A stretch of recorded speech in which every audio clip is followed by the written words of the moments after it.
notes that during this period, a series of leaks emerged that were intended to undermine Sarah. Susan Barantes firmly believed that responsibility was being pushed onto her daughter in order to shield the institution. But those leaks were not fabricated. Much of the criticism was rooted in her conduct, which was undeniably troubling. We cannot claim she was an innocent bystander in all of this, but one of the most sensitive issues involved custody.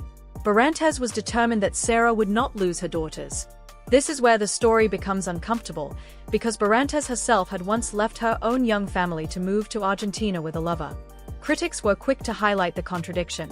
But from Barantes' perspective, this was about making sure Sarah did not become a disposable figure within a system that had already turned against her.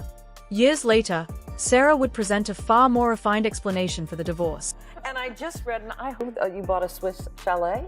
Is that true? Well, we've got a good mortgage.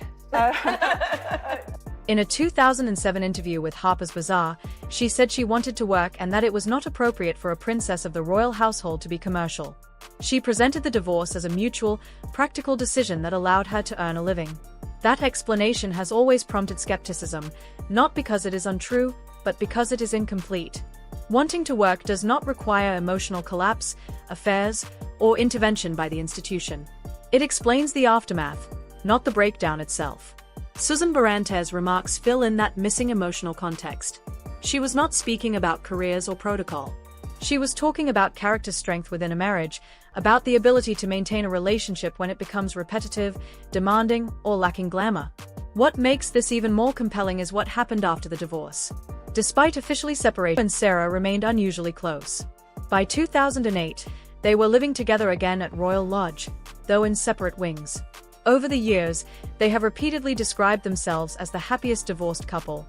They attend family events together, present a united front in public, and speak warmly about one another in interviews.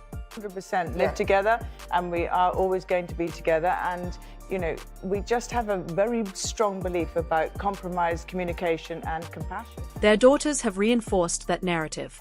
Princess Beatrice, speaking on the Lessons from Our Mothers podcast, described Sarah as someone who always found a way to bring joy into difficult moments. She talked about adventure, resilience, and the ability to dive into life even when circumstances were challenging. Beatrice reflected on the divorce years without resentment. She described her childhood as full of movement, curiosity, and emotional openness. She spoke at length about her mother, but Prince Andrew's role, by contrast, often feels passive in these recollections. Present, but not grounding. Involved, but not steady. That brings us back to Susan Barantes and her blunt judgment. When she said Andrew lacked character, she was not calling him evil or malicious, as those allegations would come years later. She was pointing to an absence, an inability to hold things together when pressure increased. Today, as the former Duke and Duchess of York prepare to leave Royal Lodge in 2026, those earlier observations feel newly relevant. Time has passed. Titles have been lost. Public reputations have shifted dramatically, but the core dynamics that defined their marriage remain familiar to anyone who has followed their story closely. So now I put a question to you. Was Susan Barantes right from the start? Was this marriage undone not by scandal, but by Andrew's lack of character? Or do you believe both sides shared the blame? Sarah's infidelity and financial recklessness, combined with Andrew's lewd behavior and lack of character, did they simply create a disastrous pairing? Let me know what you think in the comments. And if you want more deep dives into the real stories behind royal headlines, subscribe to the channel so you do not miss the next one. You two have always been remarkable to me because you did get divorced, yet you continue to live together. Separate wings of the house, but... Yeah, lucky it's quite a big house. When people discuss the breakdown of the marriage between the former Duke and Duchess of York, the conversation usually revolves around scandal, the infamous toe-sucking photos, the tabloid chaos, and the feeling that everything simply spiraled out of control. But according to Sarah Ferguson's own mother, the true reason their marriage failed had nothing to do with photographs or media intrusion. She believed it came down to something much more fundamental. She said Prince Andrew lacked character. That judgment, shared years later and revived in Andrew Loney's book, lands differently when you actually sit with it. It is not dramatic wording. It is not poetic, and given the time and context, it was not said for effect. It is almost worse than that. It is plain, blunt, and deeply personal.